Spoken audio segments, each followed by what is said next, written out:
Le atua ua mātou iai to tonu o lou malu tāpuai. Ua mātou tutulai e whaafoi atu le vi inga ma le whaaftai i la uwhio. Au mātou iai le atua i le nei sapati, mātou sauni e whaalongolongo i au a fionga paia. O le tatalo a le ekalesia mo mātou tangata. Ia e whaamanuia mai i le nei Sauniga. Whaamanuia mai lona amatanga se ia o ina whaiwina. Fo ia tuai le vi inga i la uwhio. Amene.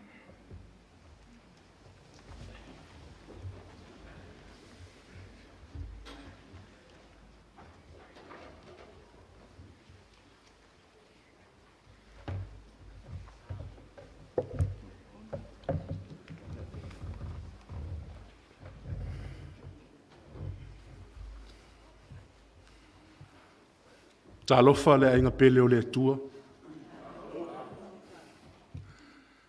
Talofa le ainga pele o le atua. Malo le soifua, ma le langi e mama, ma tango fie le tilo atu, ma le vava i atu le ainga pele o le atua sauni e tapua ima avele vi inga i le atua. Matango fiel nei tau, o whasoa mai le tua mo oi maa. O mana tua le whamatalanga le whaipeseo e Peru, salamo tavita. Tu whaatasia salamo nei o salamo e suluiva whai pumua mua. Whaatasia i mara salamo e valu whai upo e tolu ma le whae whapelo na whaitawina. Tala mai le langi le mamalu o le tua. O whaalia fo elevani monimo ngā luenga o na au. A o va ai ilo langi. O ngā luenga o tamatama i lima. O le masina. A toa mawhetu na e whaia. Ae sea ea le tangata. Ua e manatu mai ai a teia. Ma le atali o le tangata, ua e asi ai ateia. Ai ei foi upo le atunu ue whapea mo moea i manu, ai sau mala e ateai. Nei tai awa e li wha taunu uina pea le whamatalanga, wa whea fo i tato e ka le sial malanga malima le oti.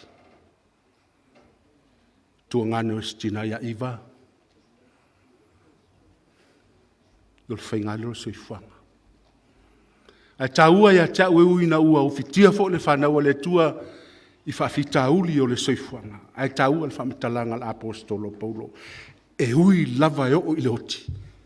E le mawhai au na avesea le alofa ma leanga le lei o le tua. Whawhitai le i le tua le tai au. Whawhitai lana te inga malana tausinga sa ia whaasoa mai me le lei. E ui o lana fuafuanga ai sili atu le nā le manatu mai o tāvita o le atua i ate oe mau o le pale li i wana ngaluenga. Paftaila na te inga so i fua male ola. Nāwa yaso sa ta mawhai e le fili e le peti lo tātou wha moe moe le to mawhai e una maua se whilo inga whapenei. Peitai o le atua sa tau mole mori. Ua mafu ai le nei tai au.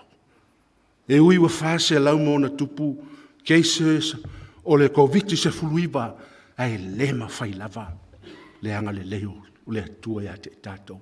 Ave lo le vi inga male, male mua, male whasangi i le atua o na lana te inga ia te tātou. Vea o masui, mātou lunga le whata. Whawhelua i whapitoa atu tātou ainga. Ta mā matina, ai maise le mamalu le kāle sialoloa. Sili le whawhilo inga i uso po o wō o a vel nei sa pati tātou te whai sa pati i whawhitai. Pe atu ual nei sa pati te talo ma whamuni atu i ate oe le uso pele po le tama pele o le tātou whiloa i me tātou tāpua i whatasi. Sa pati ese nei sa pati. A ua o le vana whamalolo le au na le tua. Pastor Henry, fea umafongo le kalesia. Wai ia upo le tunu usai ele ma ngao ma le ma fatui a o me umane. Ai esele ta uo le alofa le tua Henry ma le ainga.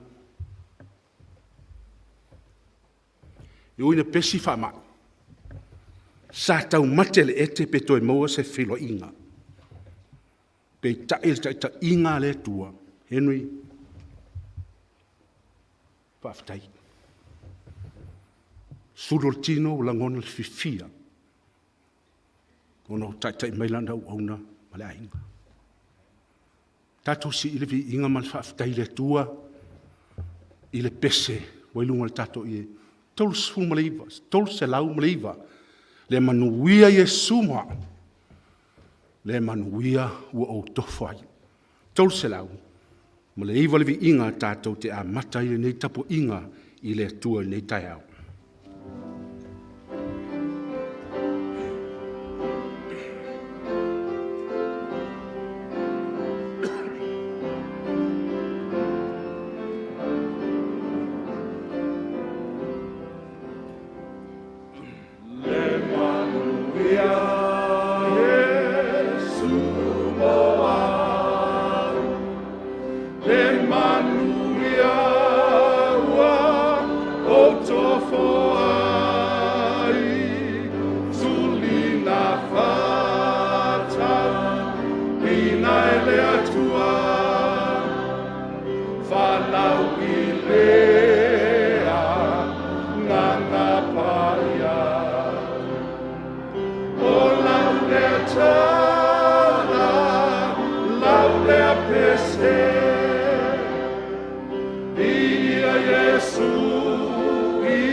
Wau tātou tāpo inga le tātou talo, tātou i fōm wha maulalo numa le tuala le talo.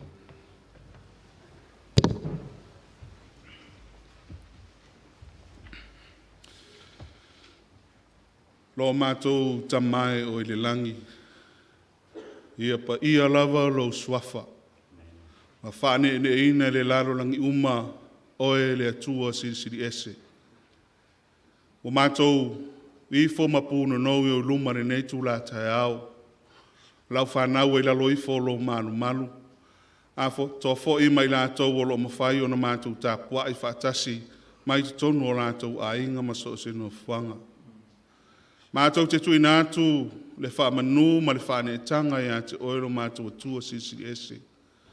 Ua tele lava loa lofa na wamo i mātou. Ua e wha manuia fo i ma e li lingi mai o manuia i lunga i ate i mātou. E ui lava i mātou ni tangata i le ato toa, ma pā ui o luma, e ui o i mātou ni tangata mātou te wha ngalo i ate oile telu taimi. Peita i ane le tua e le o mawhai o na e tu ula wha i ate i mātou.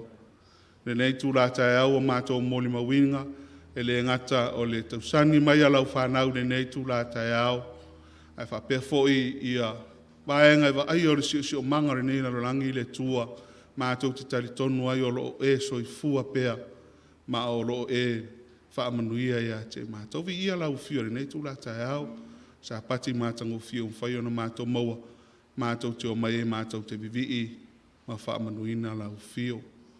Le tua mātou le iole le nei tu la tae au, loa na e siri fia i mātou tangata anga sala, tangata e le lea, mātou te tatalo ia te oele tua. Ia vea pere totolo wala pele isu kiriso na maliu, ma whaalawa awa i lunga sa tauro, ono le tongi o leino i mātou o tangata anga sala. Le tua le nei tu la tae au, e tari tonu mātou loto, mātou o mai na lolo manu malu, e fo inisi tonu a inga, o lo mātou tau ave avenga mamafa. E le ngata o mātou loto, e whape foi o mātou tino. Le tua mātou te tatalo whapitoa ina i ei lau whaamalo longa i a te i mātou. E lavo na e whetalai a te i mātou e ala i lau tuspa ia. A vatua mātou wamo i a te oe. A maila wamo e māmaia. Ina ia mātou maua peo le ola fia ma le ola sa o loto. E mātou te tāpua e mavivi i a te oe asa umolo mātou wola. Le tua mātou te le whaangaloina na i o mātou ainga o mātua o nei e kālisia. Mai se fauso se tasi o maua nei whaasa le launga le tua o lo o mawhatia o no lau wala aupa i alan malanga maliu maleoti le tua mātou te mantua whaapitoa i la tau. I vea pele o mai malanga maliu maleoti o se longo e tā mai a te mātou e le whaavavau o na mātou iei le o langare nei. Peita i ane le tua wa umana e o mai le mautinoanga i a te mātou. E ele langi ma le ola e whaavavau. Le tua, sa au ni lau au na e fola alo fina ngalo nei tu la tae au. Talo ina e lau whaunga whaapitoia te ia nei tu la tae au, a o tu la e lunga lo fata. Mātou fo i o lea whaalongo longo, mātou talo ia te oe, e na ia ua ina i mātou ia whaamnianga. Vea le upu fola le nei tae au, o se fatu e pa se ele ina ia tupu, ma lawalola. Ia ola soifua pea o eke riso i tono mātou ola o langa ma wha moe moe. Le tua wha manuia mare nei tāpua inga o mea ua mātou le tā ue ala maiso mātou manuia te talo hatu ia te oe wha mole mole. Fua i fua e tusa lau māsani o le alofa fua lea. E fua i temi mātou te so ona ole atua i le tusa e malo fina ngalo. Wha mangalo i mātou. Wha manuia re nei tāpua inga o no lulawa swafa Yesu o mātou ole ma te talo tue nei. Amen.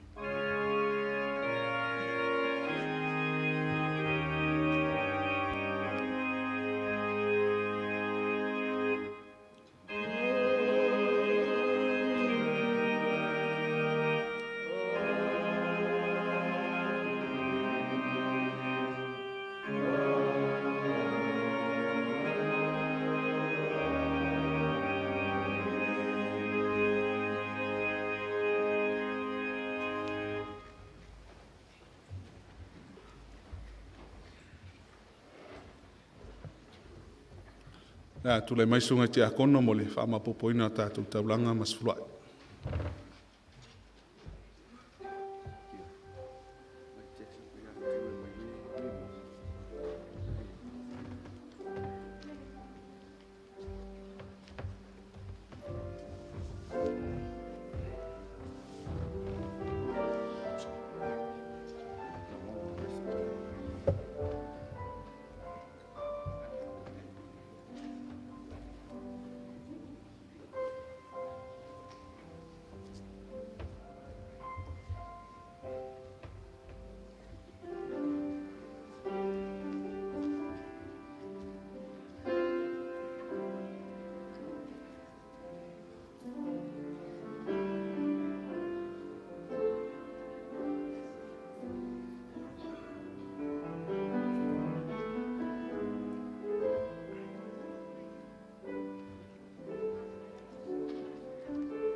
Puna o mai lo wā mo tātou te talo taulanga masuruai. Le tua o tama. Laulau tutua o ona ma taulanga e whaia le loto malie. Ai maise le se fulua ina e whaatonu ai mātou o au mea ia. E pa ia ia te oe. E ti lava se vaenga sa mātou whaafo iatu le tua. Mo e si la fia la tau na la foina. Mo e si la fia fo ila o whai to tonu o nei tanga. Le tua. Pau o se mea uma whai lau whanau. E uina i titi e le whaatu salia le taulanga na e o sia. Na e tu uai le langi ma e fio mai. E maliu whaalava au le nasa tauro. O se taulanga ola lea mo i mātou, whaafetai le tua. Ta talo lau whaamonianga. Mo nei taulanga masuruai. Ina ia tupu tele lau ngā luenga lave ina nisi. Mo e fia maua lau fia so se mea o leo langa. Male lau langi atoa. Whamonie na la foina nei taulanga o na o Isu wole ma vala au tuai. Amen.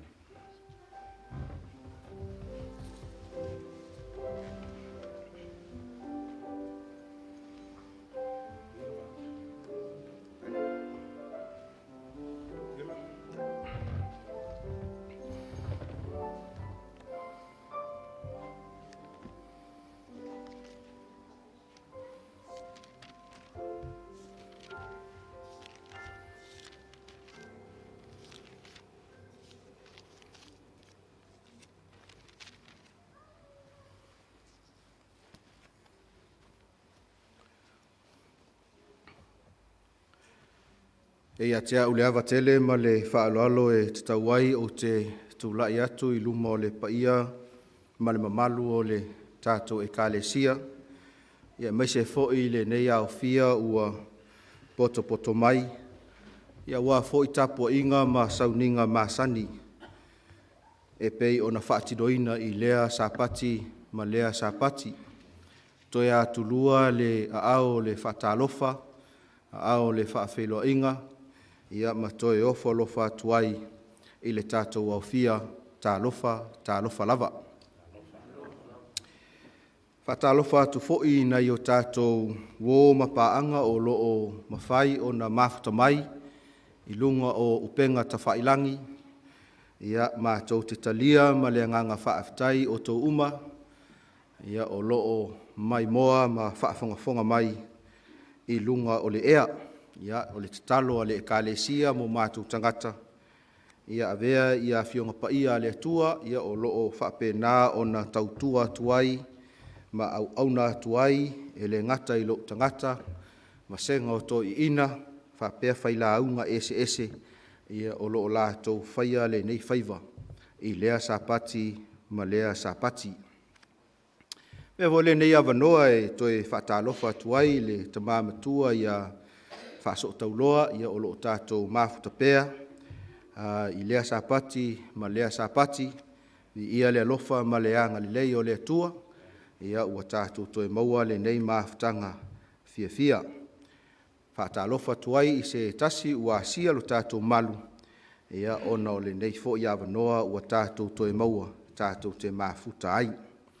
Whaataia le sunga le toi ina ia simoo, mo upu whaatalofa, upu whaafeiloai, langona ai le fia, langona ai fo'i le lototele, ia e tūlai luma o le ekalesia a le atua. Whaaftaia fo'i le sunga le toina ia tia, ia e tusa ai ma talosanga molia, e le masalosalo tātou loto, ua whaafafonga le langi, ia i talotalonga mai fonga alo tātou ekalesia. O te fia whaongaina le nei avanoa e momoli atuai le nganga whaaftai ma le nganga whaamalo. A mata mai lava i tamā matina mātutua o le ekalesia. Ia se ia o lava nei o tātou whanawiti. Whaaftai a fo'i le taitai le sunga ia manu taala. Ia maise fo'i o na soatau le sunga i le toina ia whasoo tauloa. Uleia sulusi ia ma le sunga le toina ia tia le au pepe tua au ia mo le tau aveina o le tātou ngā luenga i lona amatanga. Ia i le manatu ia o lea ua maua ia le malosi a toa i le tino mafaufau ia maleanganga ia e tātou te toe whaatino ina ai le ngā luenga a le atua. E tā ua tele ia le malolo, a wā o le malolo i sina taimi pupuu, ia e toe whetu na iai ia le mafaufau ma le loto, ia ma toe vaai i vaenga, e au ngā e le ngata mo oe lava ia, mo au lava ia ai au ngā foi mo le a inga pele o le atua. O le mea lea o le tatalo au tātou au auna ma ngā lulua i le atua i le nei tausanga, e ui lava i le whaingofie, ai ai le talitonunga, o loo soifua le atua o atua, le alii o alii, o loo soifua le tupu, o ia lea na te whaatamau a inga ina, lana e ka lesia ma ona taitai, ina ia taitai ina i tātou, se ia tau nuu la tātou malanga, i le whaai unga o le nei tausanga. E le toi pōmala i le silafia i le tātou e kālesia mō tātou tangata, le sio manga ma le tūlanga o loo iai lo tātou lalolangi, ai maise fōi lo tātou watunu. A ia o tau loto titele, ma ia o tātou wha malolosi, ua i whai totoa lo tātou matai. Ai le i whaia le tātou launga, manatu o le a puno no mai o tō wau ai o le a o Sauniga le tātou tatalo. E le atua o se fianga, e mātou o lau whanau, o lau nuu o lau e kālesia, ia e maise ia wō ma paanga o loo mafuta mai, i lunga o le ea, i lunga upenga ta whailangi, to tonu fo'i o lou malu malu. Wa mātou o mai le atua, mātou te asu vai i le vai eli o le whaolatanga. Wa mātou o mai, mātou te saili i penina o aua fionga paia. Ina ia wha malo sia ai o lātou fina ngalo mo mātou loto. Mafuta mai la ua fio i le neiva aenga le mātou tāpua inga. I lo suafa Yesu. Amene. Sa maua lea wanoa e asi atu ai inisi o atu nuu tua oi o loo mawhai o na whaatanga i tātou ele mālo o na tātou wo iai. Ma Failauga iai ma se tamā. Ele maua se awanoa e Failauga iai ma le presidente o le tātou ngā luenga i Rarotonga a wā o ia fo'i o le Samoa. Ia ai Samoa le awanoa e Failauga iai ma se tasi o tamā. O lona suafa o Vincent Teulilo. Ia a whai o e manatua le nei tamā ia o le tonga, ai o loo au maui i Rarotonga. Ai i le tele o tausanga ua mawae sa ave ai o ia ma teutupe ale e kalesia aspitu al toe fio mai i Samoa. Sa whai loa mai tausanga tasi iwa valu sifulu, ia e whaatolu na ia o atu i Samoa i le ngā luenga a le atua. Mai ne i te i ua vea au ma whaife au whaatala le ia o loo momoli mai ai a lo whaanga a le neita mā malona a inga i se tātou e kālesia. Iai fo inisi o tou ia e silafia e le tamale nei ia mai o loo momoli mai ia ana a lo whaanga. O le taio nei ua filifili ai ia se autu pupu. O le autu lea o loo taula iai ia lewa ai mamau, ia masindi ma wha moe moenga, ale e ka le sia au i le au mātutua, se ia o mai lava ia te tātou le e ka le sia ale atua. Ua o wha sa moina e wha pea o le a o walu. Ia, le whato a usau, nei te ua o tau wha pea o le a o toi alu. A o le au tū lea o se whe au ma se wha malosi au mo oe mau i le tai au nei. I will go. Mai e fōlinga mai i le vaai o se tautinonga a se tangata. Ua ia silafia ma ia iloa le mafuanga e alai o na alu. Awai te le nofo e tu ilunga ma e alu. E tatau ona e silafia, e tatau ona o iloa, ia le mea lea o le a o wanga i atu i ai. O le au tūla lea, whaonga ina e le tele o e kalesia le tātou foi pito, le kalesia sfito le toe fio mai, manatua nisi vaenga o le hatu Pasifika, o lo lato whaonga ina ai ia le au tū lea, ai whaopopo i ai manisi vaenga muli mai tua, I will go to my family. E le foi o lo whaonga ina e le tātou au talavou, i le foi tausanga, I will go and share Jesus. Ma tau te o, ma whaasoa atu Yesu. Ai o le tai au le nei, o te fia whaonga ina ai ia le vaenga le nei. Ina ia fesoso ani lea ia te au. Fesoso ani ia te oe le tangata e kalesia. Fesoso ani o tātou taitai mai tātou uma. Ina ia whaia se tautinonga. E tū lai ai maalu. I se no fuanga ma se mea na e loa mua ai le tua. O le mau o loo whapena o na awhiwhi mai ai le neife au mo i tātou. E maua i le kenese ma tā upo e tolu se fulu ma le lima a o lona whai upo mua. E mana ia le su e o lau tuspa ia i le tusi o kenese ma tā upo e tolu se fulu ma le lima o na tā ofia i lea i ina. A wā o ina lea o le a au mai ai le tātou fe au. A whai o manino i lau sila ma lau mai moa.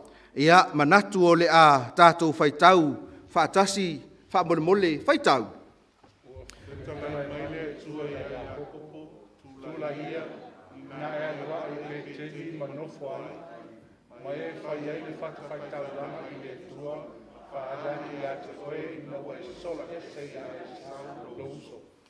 Then God said to Jacob, arise, Tulai, go up to Bethel and dwell there, and make an altar there to God. Whai mai whamtalanga al tuspaia, ua whetalai atu le atua ia Iakopo, Tulaia, ina e aluae i peteli, manofo ai, ma e whai ai le whata whaitaulanga i le atua. Le kalesia ma le tātou wawhia, o le fe au lea le atua, ia Iakopo whai mai le whaamatalanga, sa mo moli atu i to tonu o se sio manga, to tonu o se nuu mase a ai, o lona ingoa o se kema.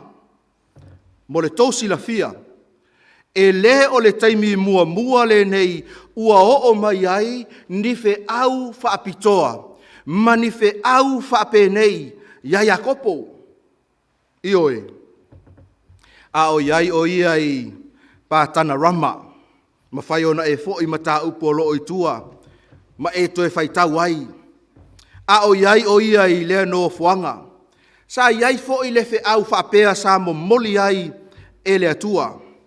Mana tua lava le taimi sa alu ese mai a Iakopo, mai le ainga o lona tamao isa ako.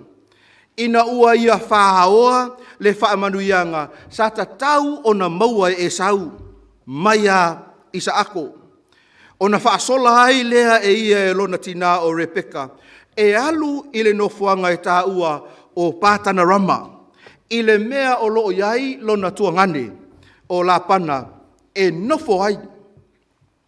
O le tala mata ngofie, whai mai o lona iai i le ainga o la pana, whai mai le whamatalanga al tuspa ia e te maua i le kenese, ma tā upu e tolu se fulu ma le tasi, a o lona whai upu e tolu se fulu ma le valu, e lua se fulu tausanga o no nofo ma la pana.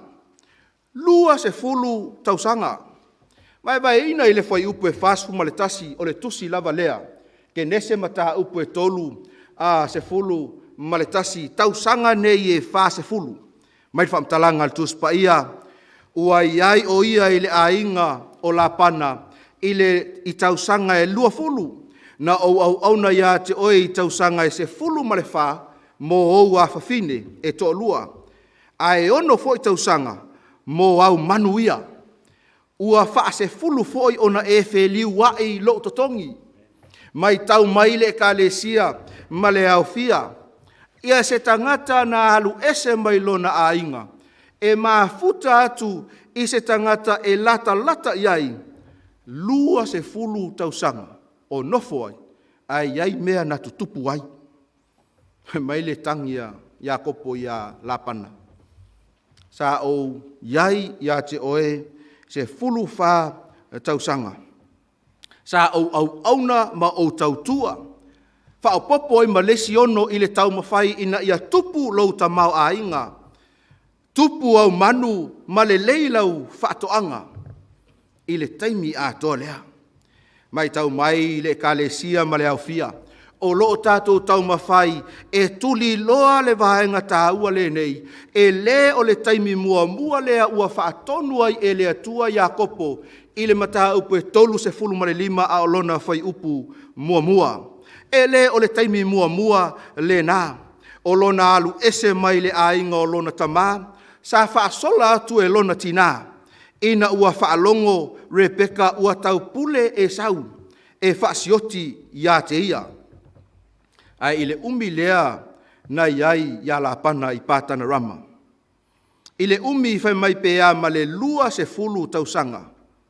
Na ave ai fo i le atua le fe au whapenei ia Iakopo. Te maua i le kenese mata upu e tolu sfumaretasi. A olona whai upu e tolu. Whai mai le whamatalanga al tuspa ia. Ua feta lai mai fo i Jehova ia Iakopo. I nā to e fo i atuia i le nuu o outamā, malou ainga, o te iai foi ia te oe. Pe a whai e o atu se fe au whaapea ia te oe. I le mea o loo e nofo ma e iai. E iai lava ia fesili, e fesili ni iai. Ai whaapu le tala o no lo tātou taimi. Na tū lai Iakopo ma toi foi. E iai si vaenga e tāua o le tala i le vālea i pātana rama. I kanana i le mea na toi foi atu iai. Ai ai le wha moe ina ia wha ngā ina lo taimi tāua. E te whai tau ai ma e sa ili ai. Ai ai mafuanga nā lai o na wheta lai le atua ia Iakopo. E toi foi i le ainga o lona tamā. E toi foi i kanana. Mua. Tātou te maua i le whamatalanga al tuspa ia. I le kenese mata upe tolus fumaretasi a olona whai upu mua. Whai mai ua whaalongo Iakopo. I upu a talii a la pana ua whapeane. Ua ave e sea e Iakopo o mea uma nai lo tātou tamā. Tau tilefia.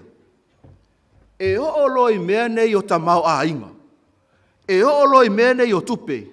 A mata loa na vevesi se a inga. Ameni. E o ai e kalesia. E le lei ia. Ai a o loa ina lo tea. Ia matango fia mea nei o le tamau a inga. O na whaape nā lea. O na whaale tonu se mafutanga. Mai o le mea mahalie le nā lea o lo tupu i le tala le nei. Ua amata o na iai le fe ese a inga. Whamatalanga al tuspa ia whai mai. Ua complain. Ua whaasea le whanau a la pana. I le oa ma le tamau a inga. Lea ua maua e Iakopo. Mai e iai le taltonu. O le isi lea mafuaanga. Na tau mawhai iai le atua. E ave ese mai Iakopo i le mea lea o loo iai. Ona o lea ua lamatia. Lona soifua. Ma lona ola. Ave ese mai ai i se sio manga. Ina ia whaasau ina ai o ia. Le kalesia ma le ainga o le atua. E iai taimi o le soifuanga ma le olanga. E feta lai ai le atua ia te oe. Ina ia ave ese mai oe i se mea. Ina ia whaasau ina ai oe. Mai le fili ma le ti apolo. Lona lua o mafuanga na o oile fe au lea ia Iakopo. I le kenese a lona mata upu e lua se fulu ma le valu. Fai upu e lua se fulu ma le fai upu e lua se fulu ma le tasi. Se i tātou fai tau whaatasi le kālesia. Fai tau.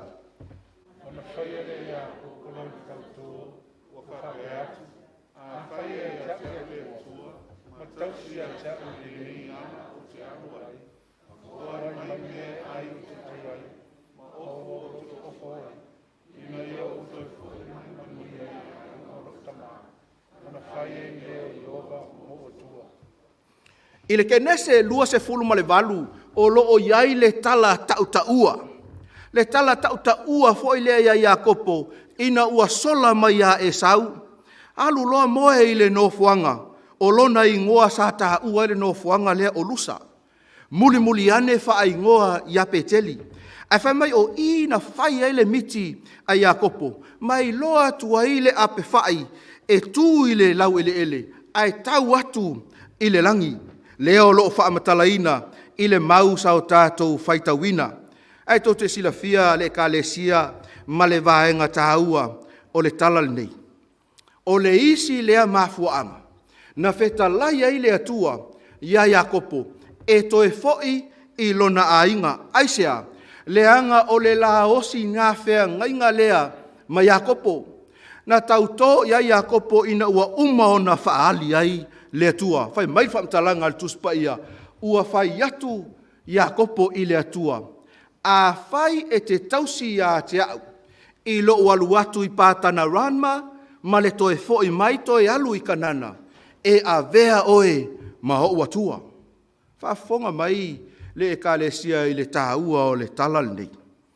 O mea uma ia o lo whaia e ui lava o lo o iai whainga tā, ma mea sa tutupu i to tonu o le sio manga lea. Ai sa whaatino ina lava le fina ngalo o le atua. Fo i mai lea whai mai whaamtalanga al tusi o kenese. Kenese e tolu sfuma le tolu a lona whai upo sfuma le valu. E o le whai upo e lua se fulu. Ua sao ngā le mu atu foi Iakopo i le aioi o se kema. Ua tau nuu Iakopo i le nofuanga. Ua tau nuu i le ai o kanana. Leana malanga mai ai ma ave ese mai ai e le atua. Mai whai mai whamtalanga al tuspa ia, ua ia whaatuwina foi lona whale i luma o le ai. Ma lesi mea na ia whaia, whaataula na whanua. Uma na whaatau le whanua. Ai whaatua i ma le whata whaitaulanga le atua. O na ia wha ingoa lea i le ingoa lea te lea o lo pito i lalo le mau. Lea le ingoa. Ele loi i Isara elu. O lona winga. O le atua o Israelu. Mea na whaia Iakopo. Lea sa tātou whaitawina i le mau. Whaataula na whanua. Se lauta la i tupe siliva. Whaatua i le whale ie. Whaia i le whata whaitaulanga. Ma whaingoa ai i le ingoa ua tāua ele loi i Israelu. O le atua ia o Israelu. Tau te sila fia le kālesia ma le tātou au fia. O mea ia na whaia i Iakopo i se kema. O mea mautū le lei. O mea e ngata ai mea. Awa a o ina whaatau sau whanua. Alona winga e tuai ana e toe alu i seisi mea. E te nofua i nei, e whaamautua i nei. Mea ia na whaia Iakopo, e tau sa ngā o na tau whaapoloka lame e leis tangata. E le puu se taimi, e tau mawhaia i e ati nae. Mai tau mai o le mata upu lea, e tolu se fulu ma le tolu, o le tusi o kenese. A e ho mai i le mata upu e tolu se fulu ma le lima. Ua iai suinga. Le suinga lea sa tātou whaitawina i le whai upu mua mua. Whai mai ua wheta lai mai le atua ia Iakopo. Ea, tū lai ia i nā e alu. Lea, ua wheta lai mai le atua ia Iakopo, tū lai ia i nā e aluae i peteli. Ma nofu ai, ma e whai ai le whata whaitaulanga i le atua. Nā whaali a te oe, ina ua e sola mai ia e sau lo uso. O le aso manatu. Pe a whai o lea ua mautū lau poloka lame. Pe a whai o lea ua whaatau se mea e tua iai lau ainga. Pe a whai o lea ua whau lau whale. Pe a whai o lea ua e whaatuina se e kālesia. Ua e whaatuina se malu malu. Ai toe wala au lea tua ia te oe. E te alu i peteli. Tu la ia i nā alu i Peteli. O le wheau le nei e pe ona o tā ua i le amatanga. Na momoli atu e le atua a o iai Iakopo i Sekema. Lea sa tātou wa iai. Ana o au. Ana o au o Iakopo. Ua o whape atu. Le atua. Hamon mo le pe e se isi option. E se isi plan o le mea lea tātou e tau whai. E se isi fuafuanga mo au. O lea ua uma o na whaatau la o whanua. O lea ua uma o na whaatu la o whale. O lea ua tū mātila tila fo i le whata whaitaulanga mo oe. O lea fo ua pipi e lona i ngoa i lunga. Wellington Samoan Seventh-day Adventist Church. O lea ua pipi e le ingoa ele loi i Israelu. A o lea ua e toe whetalai mai. O te tūlai ma o walu i Peteli. Aisea. O le mea moni ua matua i mawhanawhana le nofo Iakopo i le mea lea ua iai nei. Ua sili atu na ilo le mea na iai mua mua. Ai tau te sila fia. So se mea e whaia e le atua e iai lo na mafuanga. So se mea lava e whaia e le atua i se tangata, i se nuu, i se whaala potonga. E iai lo na mafuanga. Ai ei fo le mafuanga na lai ona feta lai le atua ia Iakopo e alu i Peteli. E ei le talitonunga o le whiau na au mai a Iakopo. O se whiau na momoli le taimi sao. Na momoli i le taimi o loo mana o mia ai e Iakopo. Moso taimi o na e tango lea e whaitau le kenese mata upo e tolu sfuma le wha. O ina o loo ta oto ai ia se tala e intalesi iai lau whaitau. E te fia whaitau iai, ma e fia i loa po le a tonu lava le mea lea o loo tupu. Ai whapupu o atu le tala le ka le sia ma le tātou au fia. A o iai Iakopo malona a inga i to tonu o Sekema. Sa iai se tūlanga whaale tonu na tupu mai ai. I le a inga o Iakopo. Ai whai mai na mafua mai i se mea na tupu. Ona o Sekema i whaamtalanga ale nganga o waloanga. O le a ai lea whai mai o lo o filo ngia ai tangata e tali tonu i le atua. Ma tangata i fo i tupua. Le a ai lea o Sekema. Mai whai mai whaamtalanga al tuspa ia. Sa iai ia le mea na tupu i le a whawhine o Iakopo. E le fia ai ia tua ngane o le teine lea. Na o la whaia ila ia o se tūlanga winga ese. Se mea onga sa la whaia. Tama nei e toa lua o se meona ma levi le whanau o Iakopo.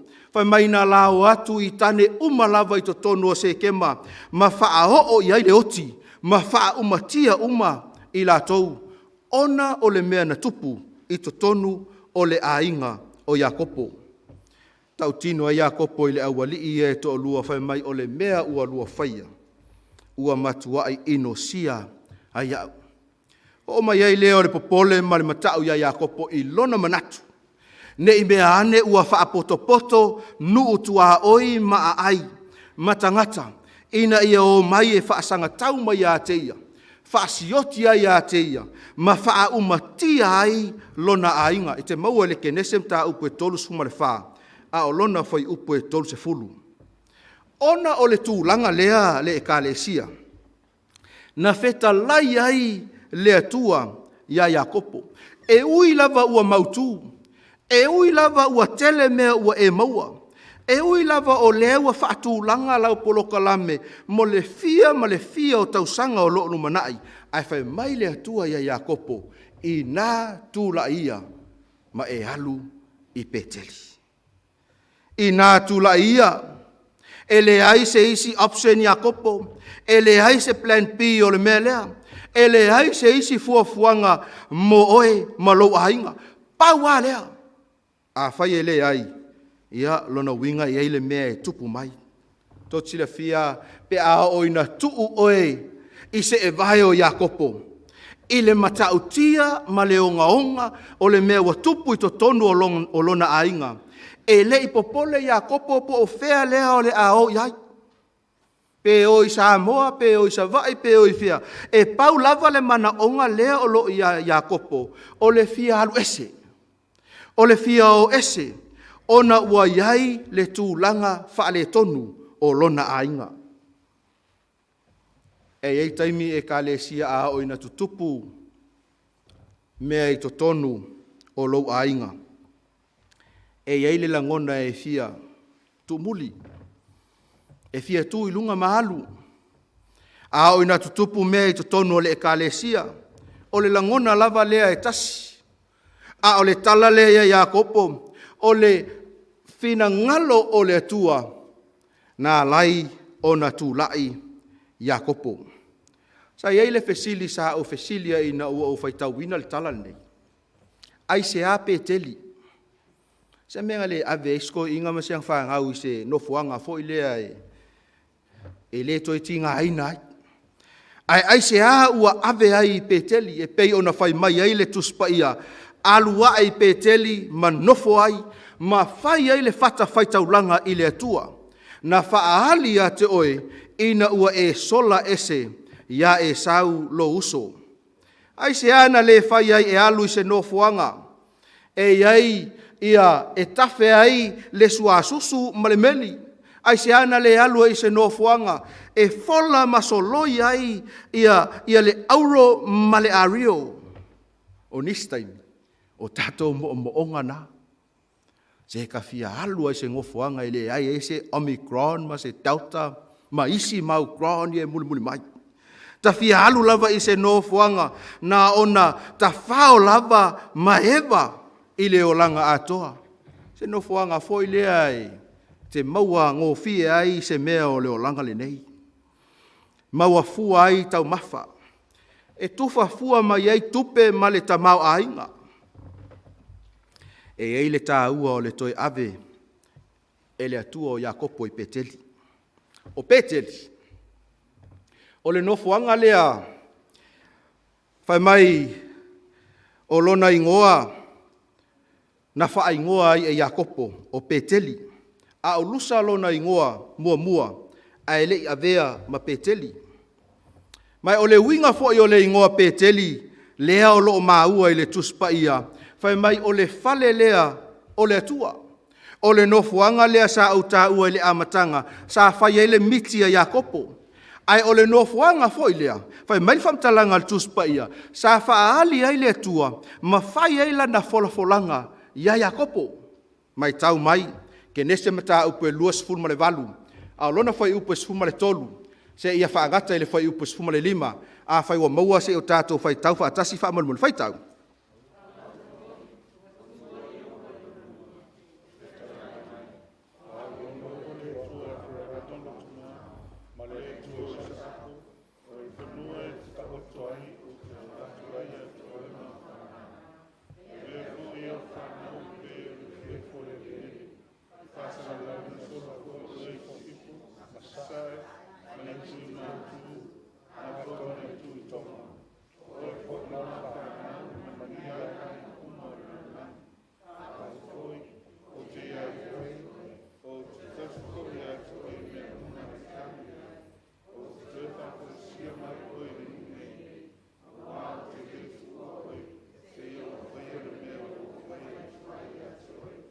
Mai tau mai le ka le sia ma le tatou wafia le vaenga tāua le nei.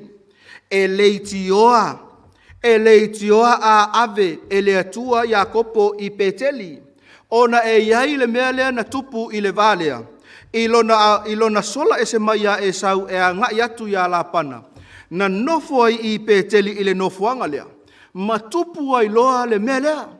O le folafolanga le atua na tuina atu ia Iakopo. Mai tau mai, folfolanga ia le atua, ia Iakopo whai mai le atua, o le whanua lea e te ta oto ai. Le mea lea e te ta oto ai le teimi le nei, ua e vai, ua e le lava, a o lea ua e malanga mai e ta oto whaalava loi. Le mea lea ua e ta oto ai whai mai whamtalanga le atua ia Iakopo. I will give you and your descendants the land on which you are lying. O le nofuanga lea mo oi. O i o te avatu mo oe, ma lau whanau. Tā ua le vaenga leo le folfolanga. Lua, wha mai le atua, e a vea fo i au whanau e pei o e fuefu o le ele, e wha sala lauina i tu wha ole lalolangi. Tolu, wha mai o e fo i mau whanau, e manui ai a inga uma o le lalolangi. Wha, o te ia te oe, o te tausi ia te oe, o te toe whaafoisia mai oe, o te le tu ua oe, se ia o whaia mea uma ua o whai atu ai ia te oe. E lei te oa, a specific le whetalainga le atua, tu sao lava ma whaasino sao le mea e alu ai le tangata. Aisea, le anga o i na whaamanuia ai le atua e tatau o na nofo ma tā pena ai a kopo malana whanau mo le whaasala lauina o le tala le lei o le whaolatanga. Le kalesia ma le ainga o le atua. E ui lava e le whaingofie le wala au e alu i peteli. Ai na whaia e le atua. Whaia e le atua e alu e nofo ai ma whaia e le whata whaitaulanga. Ia te ia. E au na ai ma tā pena ai lo na ainga. E sa uni ai ina ia whaasala lau atu le atua i le lalolangi. E le whaingofie le fo i peteli. Awa o le mea monia. E le aia ma se mea i peteli. Paua lea, ngā o le maa lea ngā alunga ai ia Iakopo. I le teimina sola e se mai ai ma e sau. Ina ua malama ifo le tai au ua tūlai. O ngā whaasinga singa leo singa sua au ma whai mai. O le mea nei o peteli nei. O le whai to toa lea i le langi. Ai tote sila fia le kalesia. Le mea e tā ua le nofuanga lea.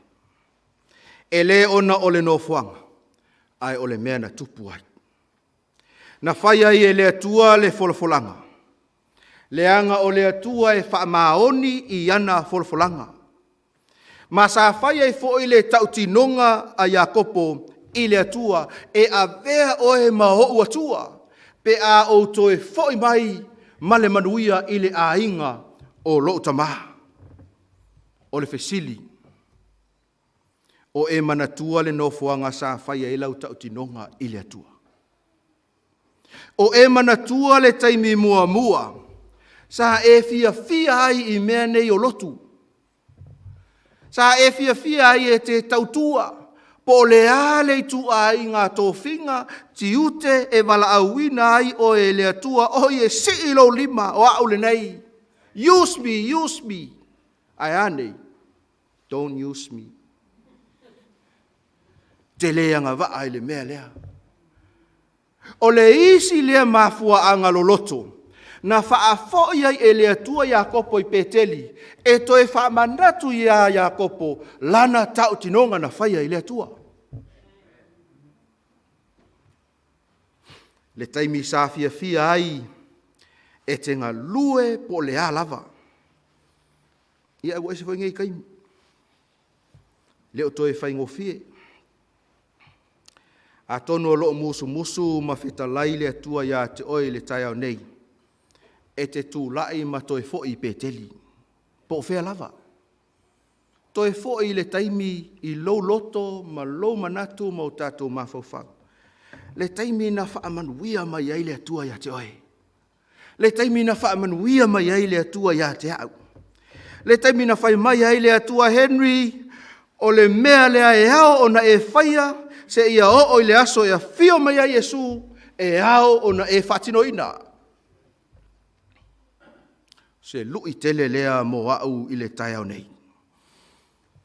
Ina ia maua le ava noa e te toe vaava ai ma e toe tangatanga iai i le nofuanga sa e tautoa i le atua ale.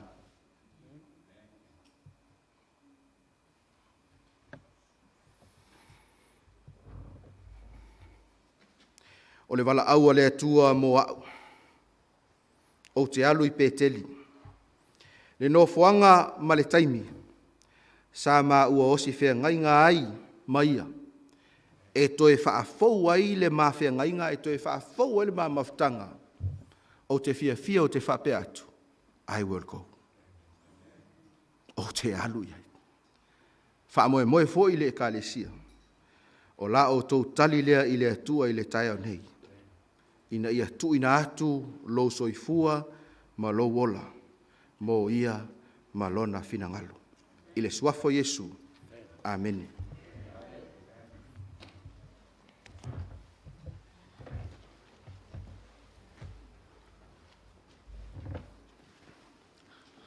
Tonu mo mautu atu le upo le tua nei tu la tae au, mai whatawhai taulanga o le tua, ia tau ia ina i alofangia le tua, ia tō ina i tonu o tātou whina ngalo ma wha mai moe, tāpena ina pei tātou mo le langi ma le ola e whaavau, tātou tu lai whatasi, la whaiuna le tātou Sauniga le viinga, se lau fitu sifun mal fitu, o te tuu atu uma, ia te o Yesu.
Le atua o lo mātou tau tinonga lea i le nei tai au. E teimi e ngaloa ia te i mātou ia la tātou osi ngā whengainga. E pei foi o na ngalo ia Iakopo. Ai whawhetai le atua a o ina e wala au mātou te foi peteli. I le mea sa e whaali mai ai. Mātou te talia ma le anganga whawhetai.